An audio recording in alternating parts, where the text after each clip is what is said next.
Good afternoon, and I'd like to welcome everyone to begin to find your seats.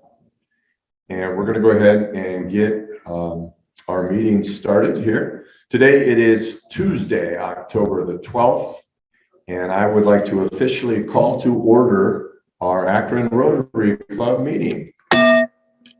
So welcome everybody, and at this time I would like to invite Brian Kima for the invocation.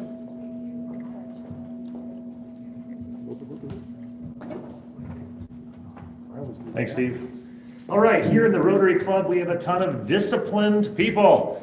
And our club president this year, Steve Bowie, is a shining beacon when it comes to being disciplined. Thank you for that, Steve. I shared last week that I recently started working out, and I must say that discipline is like a muscle. The more you use it, the stronger it becomes. The less sore you get, and the better you feel. What I'm learning is that discipline needs a reason to stick to your life, to your routine. Without a reason, discipline is like a magnet without a refrigerator. It just can't stick. Everyone's reason for discipline is unique, but you need to find a reason. Discipline isn't just about working out, it can be for all sorts of things. Some examples of reasons for discipline including maybe wanting to love your spouse better, wanting your children to have a better role model in you, wanting to be a wise and informed citizen, or wanting to be a contributing member of society.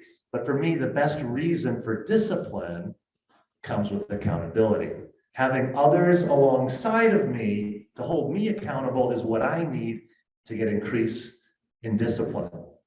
And I don't want to let them down. See, I have no problem letting myself down, but I don't want to let others down. With that said, I recognize there are some in my life that need me, and there are people in your life who need you to hold them accountable and discipline. People are counting on you too. Imagine that. People in your life counting on you to encourage them in discipline.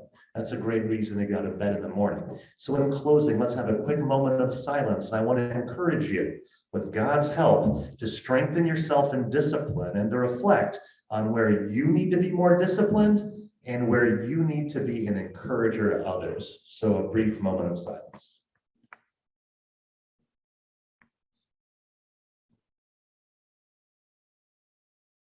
Thank you. President Steve? Thank you, Brian. And we all do truly need one another.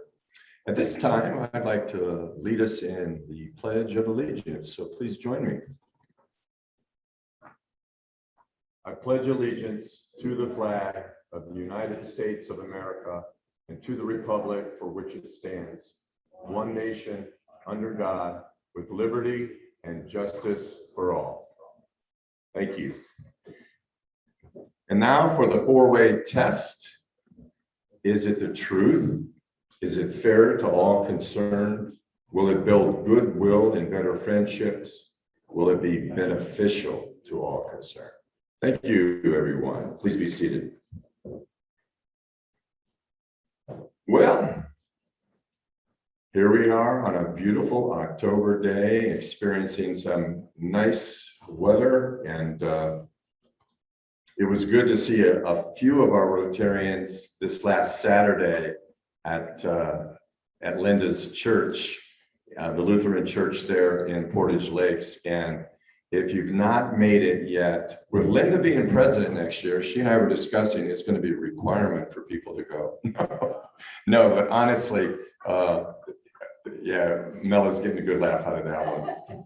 But honestly, that food is fabulous, and that church is really quite dear and special. And in keeping with the words of Brian's prayer, his invocation, they really do get it in that they're a big family and they work together. So thank you, Linda, and we appreciate that. And of course, that money went toward the camp. 4,000? Or 4 camper ships. That's fabulous, fabulous. So you'll be hearing more about camp and the Chili Open here in a few minutes, but today our greeter is David Hall. David, come on up.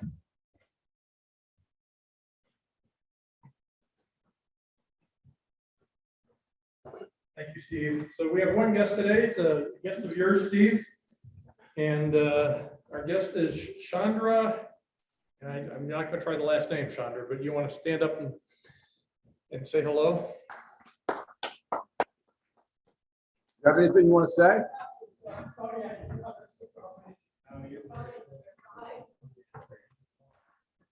Chandra played a very big role a couple of years ago at North High School with the Interact Club. And he was the vice president of the club, serving with a gentleman by the name of Saw Wynn. And those two guys really got it done. And so good to see you. He's a student now at the University of Akron. He's been working with Dr. Doug Hoskinek. And also he's been involved with the Rotary to some degree. So welcome, Chandra. It's good to have you today. Do we have any Rotary ambassadors this last week? And Cheryl, you'll have to tell me if there's anybody online that is an ambassador. Okay. Well, I'm going to bring Mr. Brian Kima back up here today. He's going to be sharing with us about our Rotary history and not just our Rotary history, but history during the time that we're highlighting this particular president. But let me say this, each one of us, we're all part of a larger story. And that's why we take the time to talk about those who've gone ahead of us. And this story is like a tapestry woven together. And each individual has played a very significant part. So Brian, we welcome you back. Thanks, President Steve. The year is 1999, and who's ready for some minutes? All right. Tom Fox was the Akron Rotary president that year, and tell us about Tom. He joined the Jim Cummins Commercial Real Estate Brokerage upon his graduation from Kent State University. At the time, Tom was the first member of the Akron Area Board of Realtors with a degree in real estate. Tom now lives in Fair Lawn with his wife, Lauren, and all right, she is is an associate broker with the firm of Summit Commercial Real Estate Group, LLC. And hey, their daughter, Jane, worked with me as a lifeguard at the JCC. How cool was that? Yeah.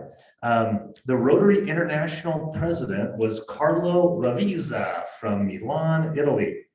Hey, where was the conference that year, Brian? Convention, sorry. It was in Buenos Aires, Argentina. And the theme was act with consistency, continuity, and credibility. What happened here in Akron, you ask? I'm glad you asked. Locally, the 1999 Akron Zips football team represented Akron University in the 1999 NCAA Division 1A. The Zips played their home game at the Rubber Bowl. Who's been to the Rubber Bowl? Raise your hand. All right. Every hand went up in case you couldn't see online. The head coach was Lee Owens. All right. In the world news at that time, Nelson Mandela, the first Black president of South Africa, stepped down.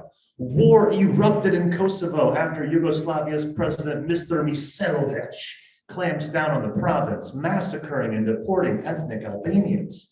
The situation in the Federal Republic of Yugoslavia escalated into an all-out war. Also in 1999, the impeachment trial of President Bill Clinton came to a conclusion. The Space Shuttle Discovery became the first vessel to dock with the International Space Station. The Los Angeles Rams won the Super Bowl 34 by the score of 23-16 over the Tennessee Titans. And I think most importantly, just months later, Will Smith would release Millennium. Thank you.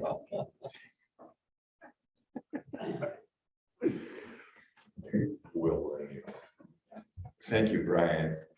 Regarding what's happening around Akron, I think that for you folks who are online, you can see this, and everybody in the room as well with our screens that have been provided by Bounce. So we've got a service project that had been postponed last month, coming up in 2 weeks. It's on the 23rd. It's a Saturday. It's going to be from 9 to 12 down on Kenmore Boulevard.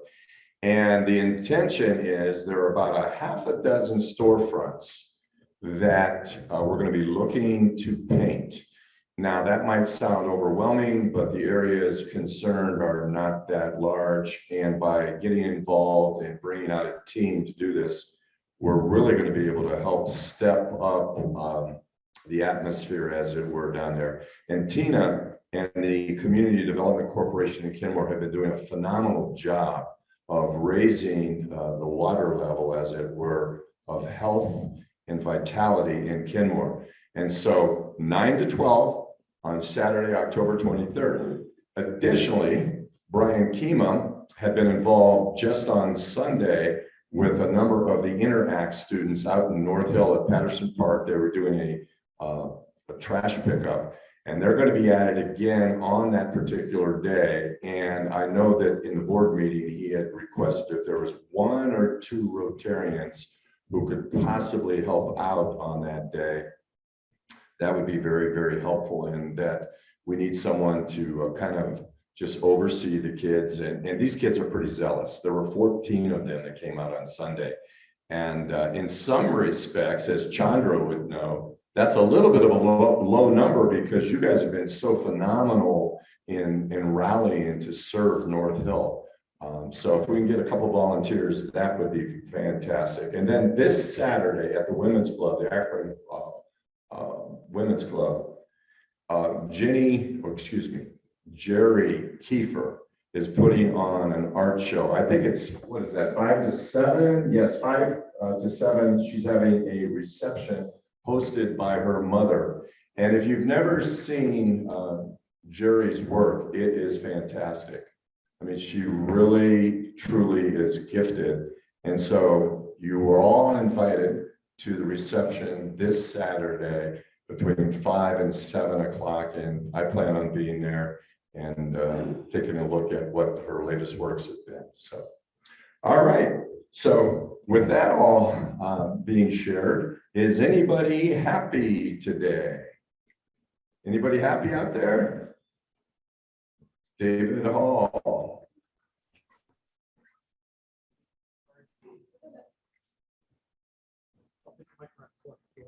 Yeah, that'd be great. Thank you. I have 2 happy dollars. Update on my daughter's team down in Florida. They lost their first game in over 2 years this past Wednesday or Thursday, but they played really well. It was an exciting game to watch. So happy for her. They're doing well. And then I'm happy I got to share some time with Brian and all the students from North Hill and clean up on Sunday. So thank you for doing all that, Brian, and thank you for stepping up and helping me out today with the invocation. So anybody else happy? Dan.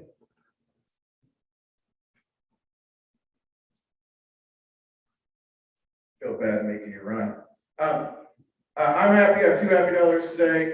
First and foremost, I'm happy that Messiah Lutheran Church and Linda Farkas hosted another fantastic spaghetti dinner this weekend, raising enough money to help support more than 4 camper ships.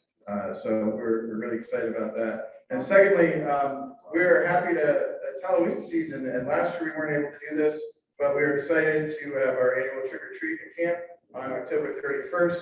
So if you'd like to donate some candy or some money for candy or some tchotchkes, please see me or Mel. Thanks. Thank you, Dan. Thanks, David. I have 5 happy dollars because this is the first meeting, in-person meeting I've been to in about 2 years, so it's good to see everybody. And thank you. Thank you, Jeff. Dan? Jeff? Okay. Anybody else happy? Linda? Hang on.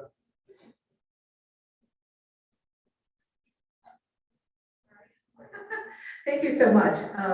Again, I want to say congratulations to Dan and Mela. They were both present at the dinner on Saturday night. And Tom Knauer, is he still here? Oh, there's Tom. He graciously gave me an additional $40 this morning towards the camp scholarships. I just heard from the pastor, and it's not the $300,000 that our club has raised during Chile Open, but the church total at this point is $2,885. So Wow. I think that's pretty incredible for a small church in Forty Lakes. And thanks to all my fellow Rotarians for attending.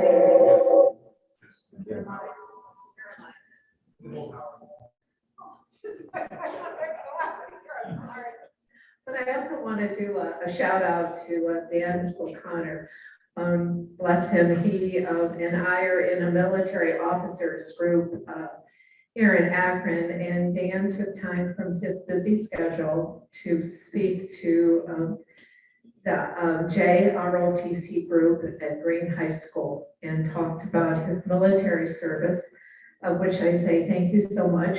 And the kids loved him. So shout out to Dan for taking time to talk to the kids. So thanks, and thanks again to all my wonderful Rotarians and those that did carry out, Steve. So thanks again. Thank you, Linda. Frank Kima. David Hall for you, sir, for coming out on a Sunday to help us pick up trash in North Hill. That was incredible to serve alongside of you. And my second dollar is for a request for Saturday, October 23rd. Really needs some help. Someone who can, maybe 2 or 3 Rotarians who can come out to North Hill or North Hills there and help lead the kids with trash pickup. Thank you. It's a great time, so I encourage you to do it if you can. Anybody else happy? 2 people online 2 people online. We have, I believe, Connor. and Robert Wright. Can you unmute yourself, Connor?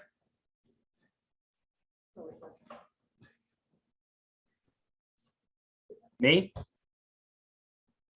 Yes, good, thank you.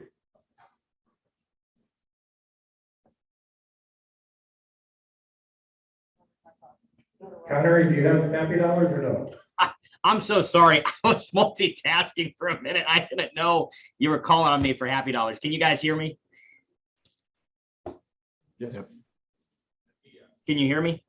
Yes, go ahead. All right, perfect. All right, sorry guys. I was having trouble with my audio last week. I think we all were. So yeah, happy dollar. I announced that we're pregnant last week and very excited about that.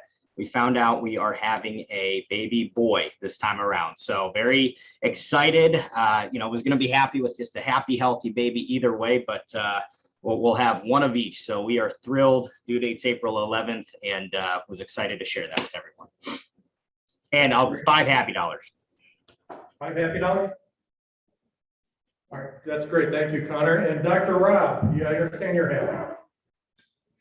Yes, I have 43 happy dollars, and 41 of them are for my wife Sharon, as we celebrated 41 years of marriage yesterday.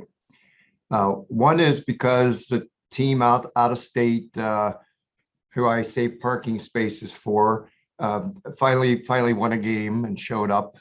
So we had a good day there. And I have one more happy dollar now that I know that Connor's having little Robbie. So here's to you. Thank you. You'll have to fight my father-in-law, whose name's Brian, and he said if it was a girl, it was going to be Brianna. If it was a boy, it's Brian. So Wow, well, congratulations to both of you. 41 years is fabulous. And I was wondering when I saw that you had your hand up, Dr. Rob, for happy dollars, I was wondering if you were going in the direction of your beloved Pittsburgh Steelers getting back on the winning track. So congratulations to you and to them. And Connor, that's fabulous that baby number 2 is coming and a son. And we rejoice with you. And so give our regards also to Courtney.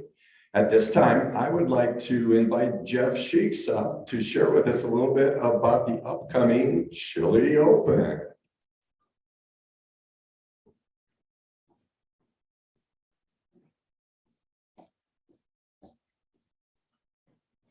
Good to see you, Jeff. Thank you, Mr. President. Steve, thank you. Brian, nice job on the invocation. Chandra, welcome. You're better dressed than most of us in here, so don't worry about it. So, yeah, so my name is Jeff Sheeks. I've been a Rotarian for about 3 or 4 years now. And with the help of my co-chair, Cindy Kane, the wonderful, beautiful, kind, generous Cindy Kane, who is online with us today. We are co-chairing the Chili Open this year, which means that we need help, okay? We have many new Rotarians, I've heard, and that's wonderful. But why do we join Rotary? It's to help. It's to get involved and to help. And we need your help. And I'm going to ask you for your help today, especially the new Rotarians, because many of us have been around for a while and have helped out in many areas. But that's why you join these types of groups, is to get the feel that you have helped and you've done something to help this area, to help this club.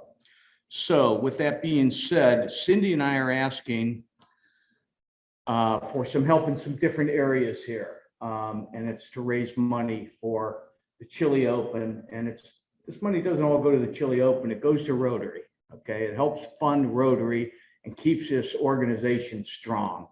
The first area we need help in is camperships.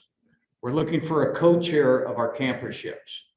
Now, when you hear, or I'm sorry, we're looking for a chair of the camperships and maybe somebody to help co-chair. With that being said, when you hear the word chairing, people get it sounds like a big job. Well, this is not, especially with camperships, because camperships, in my view, are the low-hanging fruit for this fundraising that we do for the Chili Open.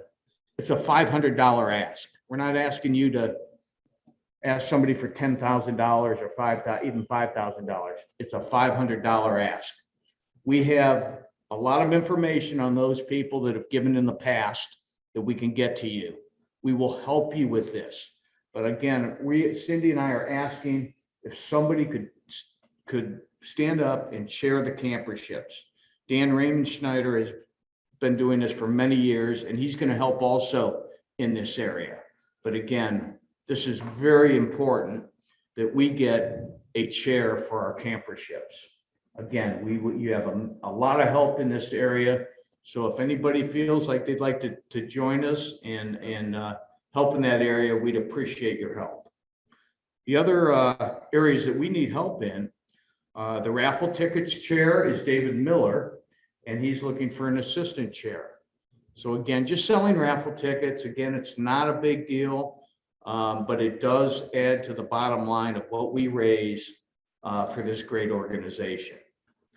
Some other areas, a couple other areas where we need help is the silent auction and door prizes. We're looking for a co-chair and even somebody, if they would share that, to take that over. Again, if you're new to this organization, we'd appreciate your help. We'd appreciate you standing up and volunteering for these open positions. And then lastly, a volunteer chair. Cindy Kane has worked on this last year. And again, we're just asking you to help get us some volunteers for the Chili Open. So I can be reached. I've got an email and cell phone number if you want to reach me or Cindy or Mela or Amanda. We can all be reached. So again, if you wouldn't mind just stepping up and helping out, I'm telling you what a better ask than to ask for help with Rotary. If you've been to the camp, you know what I'm talking about. One of the reasons I really got involved was because of what somebody said about the camp. And it's not only a camp for children, it's a camp that lets the parents of the children have a weekend off. I mean, they are busy 24/7. But if we can get some kids out to camp and let their parents have a little bit of a respite, a little bit of a break, that's what we're all about.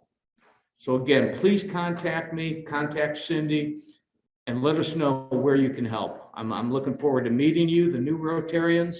And if anybody that's been here for a while and still wants to get involved, please let us know. So thank you, Steve. Thank you, Jeff.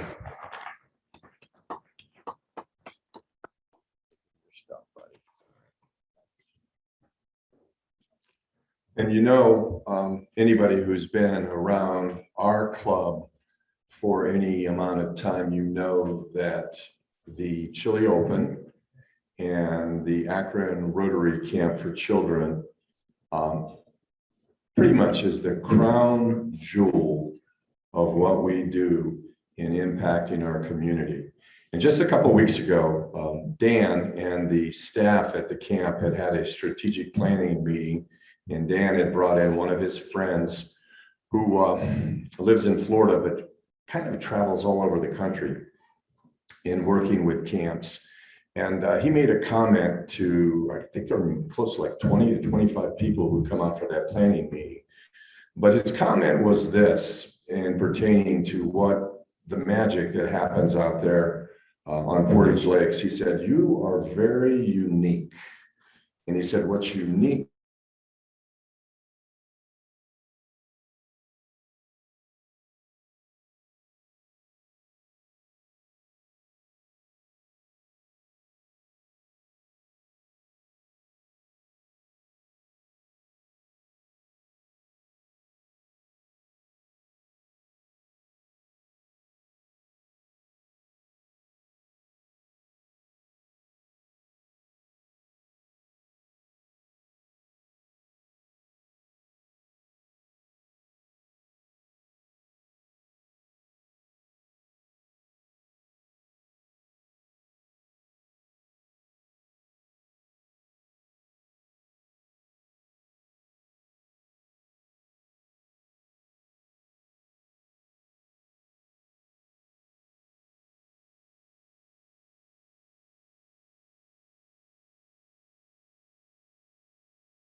So now it's my privilege to introduce today's speaker.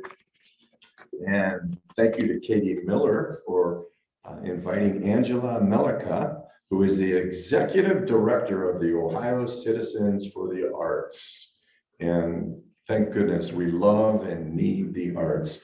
Angela's professional experience spans nearly 30 years in journalism, politics, public relations, marketing, and the arts. And in 2019, she was named Executive Director of Ohio Citizens for the Arts, OCA, a member-driven, not-for-profit advocacy organization representing Ohio's arts and creative industry. The mission is to champion increased public funding and public policy to support the arts and creative sector of the state and at federal levels as well.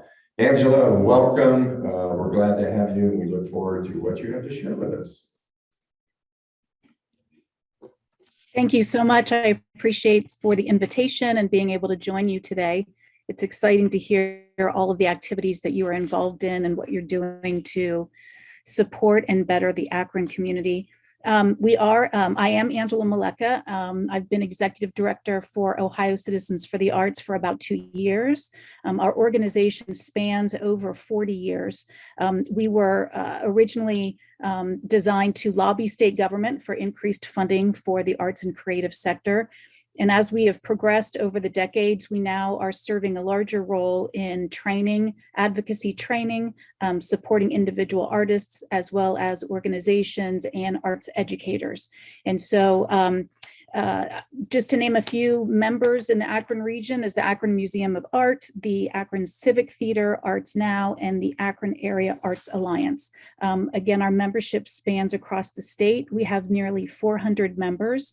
And so I kind of have named Ohio the art and creative capital of the Midwest. If you think there's Chicago, but it's not the state of Illinois.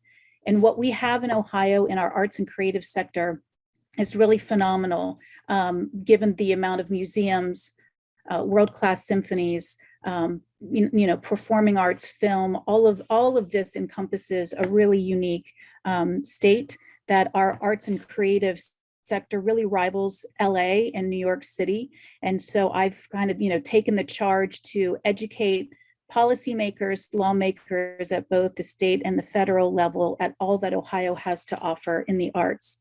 If you think about when we go through challenging times, and I'll get to the pandemic in a minute, but when we go through challenging times, economic downturn, typically the arts is the first that gets cut from any school funding, public funding. But when we think about what the arts And I really like to use the word more now as the creative sector. What the creative sector does, we really are the backbone of strong and healthy communities. We touch all aspects of community, whether it's early education, whether it's the aging population, life expectancy, marginalized communities. We really are ingrained and are woven through the fabric of every community. And when you look at arts education, for example, and often the thought is that arts is just an extra. It's just, something on the side. Everyone will say, oh, I'm not creative. But creativity, innovation, problem solving, those are all really important aspects of every industry, every career. And the arts and the creative sector and in creative education really is the only part of education that allows us to develop that creativity, the way to think in wonder. Somebody recently said to me, if you look at education requirements, and it's a given that math is something that everybody is required to take when you're in school, but not all of us are going to end up being mathematicians. Why can't we look at the arts in a similar way? That it's something that we should be teaching early, allowing students to develop those creative ways of thinking that they can apply to any industry that they end and want to pursue. Before the pandemic, the Ohio's creative sector was a $41 billion industry. We rivaled the travel and tourism industry in the state. We employed nearly 300,000 across Ohio. I took the role as executive director 3 months before the pandemic hit. So it was quite a, jumping in the deep end quickly because, as I'm sure you've heard, the creative sector was the first to be shut down. And I would say today, we're not yet in recovery. We will be the last industry that will fully recover from the pandemic. We've lost already over a third of our jobs. These are highly skilled trade jobs. These are jobs that affect both rural and urban aspects of the state. And, we really don't want to see a brain drain happen to where we can't support these organizations that employ these highly skilled jobs, to where these specialized, employers or employees would have to go to another region if we lose any of these really iconic and anchor institutions that exist in all communities across the state.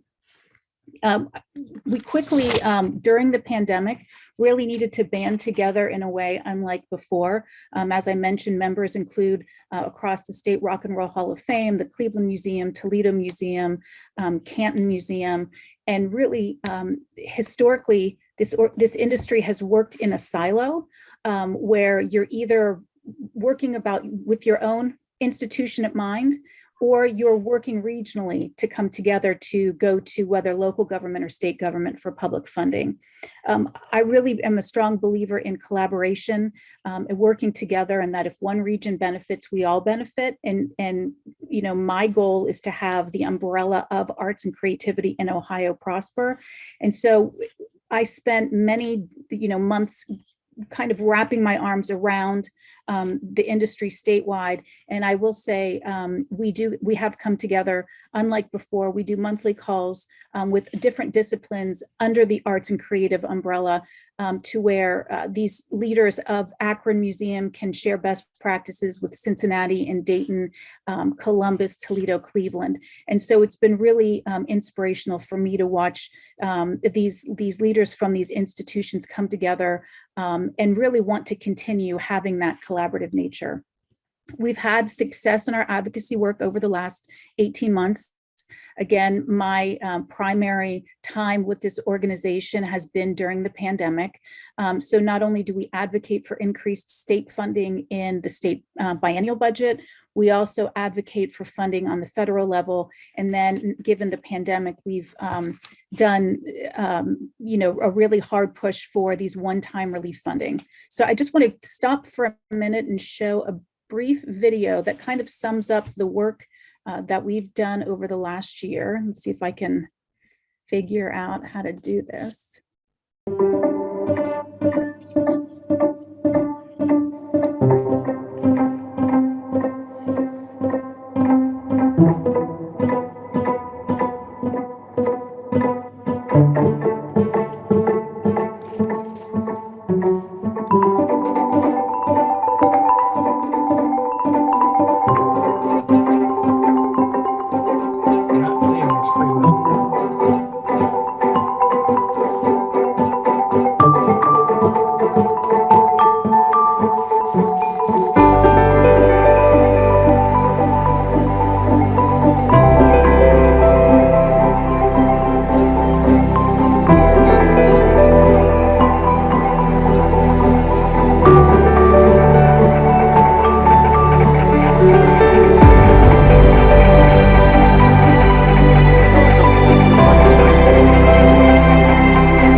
So that, if you could see this, I had the screen perhaps a little too big at the beginning, you couldn't catch it all, but we have really had tremendous success over the last year and a half with lawmakers allocating historic funding for our creative sector.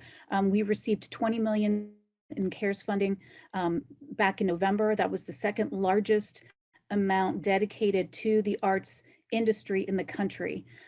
We are currently going after 50 million in one-time ARPA funding, and we are reaching out to our grassroots to help us advocate to state leaders who are considering right now how they will allocate the remaining 800 million that the state has in ARPA funding for this year.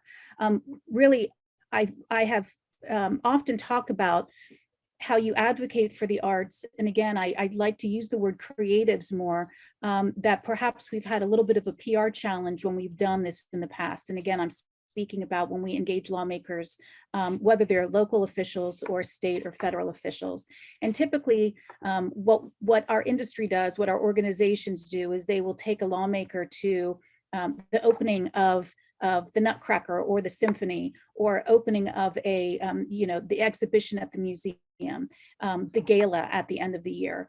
And I kind of equate that to, if you talk about the automotive industry, for example, and if the automotive industry was trying to lobby state government to get tax incentives or to expand production in the state, they don't take state leaders to the local dealership and say, look at the 2021 sedan, isn't it beautiful? I equate that to taking those in policy positions to make decisions to the opening night of a gala, where it's like the magic just happens and it all appears, and you don't understand fully what it takes to put that production on.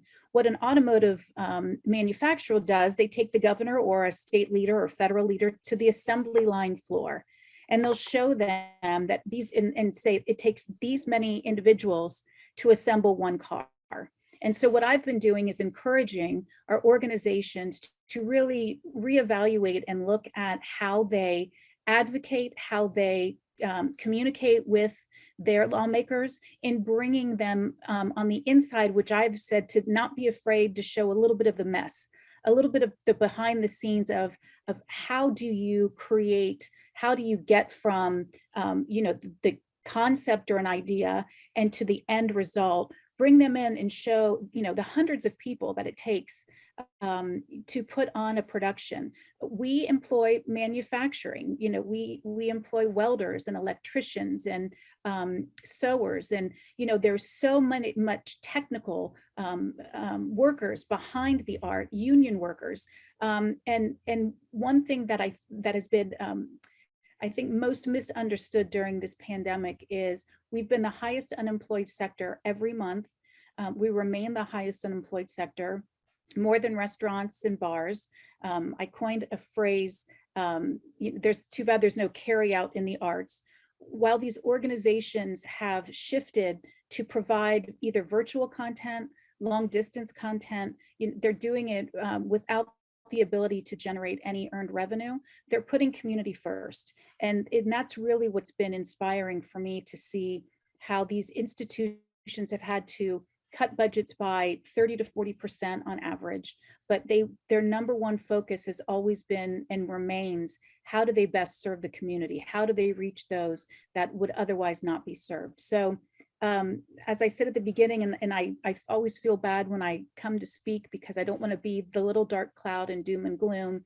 We still have a road to go. We have about 24 months on average until our organizations will be, back what we're anticipating of pre-pandemic levels, but we are resilient, and with further help from the state leaders in helping our institutions come out of the pandemic, when we can see audiences return to at least 80% capacity. It's going to be a chore to get there, but they're determined that they'll make it work. And so it's been an inspiration to see these institutions really buckle down and keep their primary concern on serving communities. And I'm happy to answer any questions if you'd like. Thank you, Angela. Appreciate that presentation. Very interesting. We love the arts here in Akron. Any questions here from the audience? Cheryl, do you see any online?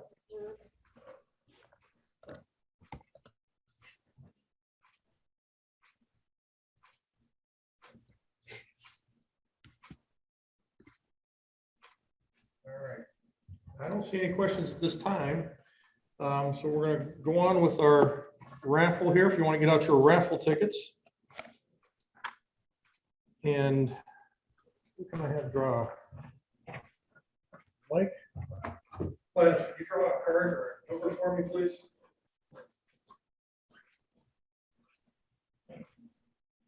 Big draw. Go ahead, read it. 549-3948. 3948. Dan,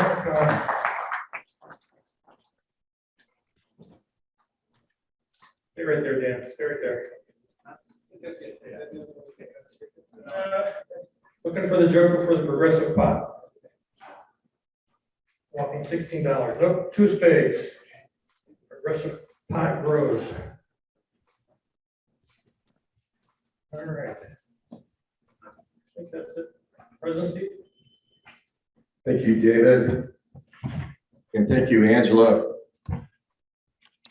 You know, the arts play such a critical role in our society and keeping us grounded to our humanity.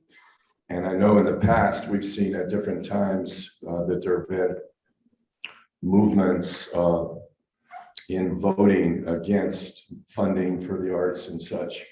And my prayer would be that that would never become a reality where we move away from the beauty of what art brings into all of our lives and the necessity that being human beings that we're wired for beauty.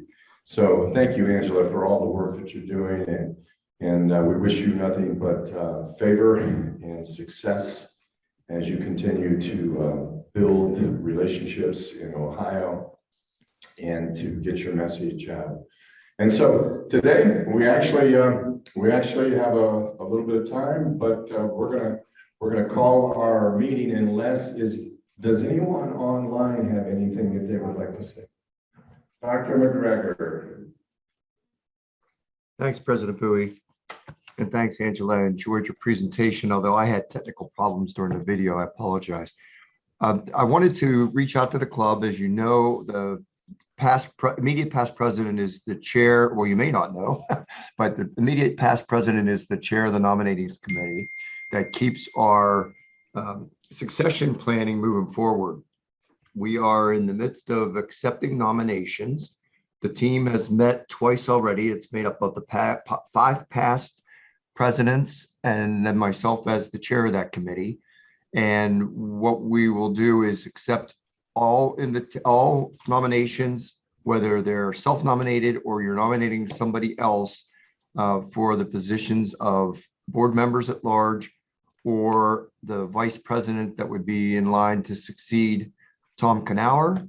And the secretary and treasurer are also on the ballot. We do have 2 people that have agreed to stay on in their roles at this point. So if someone's interested in being an understudy, that would be a great opportunity for succession planning. Or if you want to challenge, that's a whole different story, but we can deal with that. What the committee will do is I will personally contact everyone who's been nominated and make sure that they are willing to serve. If they're willing to serve, then there will be a brief Zoom meeting for the whole committee to meet with every candidate for every position. And then we will meet finally and put things together for a ballot that should be able to be given to Karen Herlica, who will submit it for votes. And we should be done in November with the announcement at the annual meeting in December. So if there's anybody that wants to nominate themselves or someone else, please contact me or Terry Dalton, and we appreciate your attention. Thank you.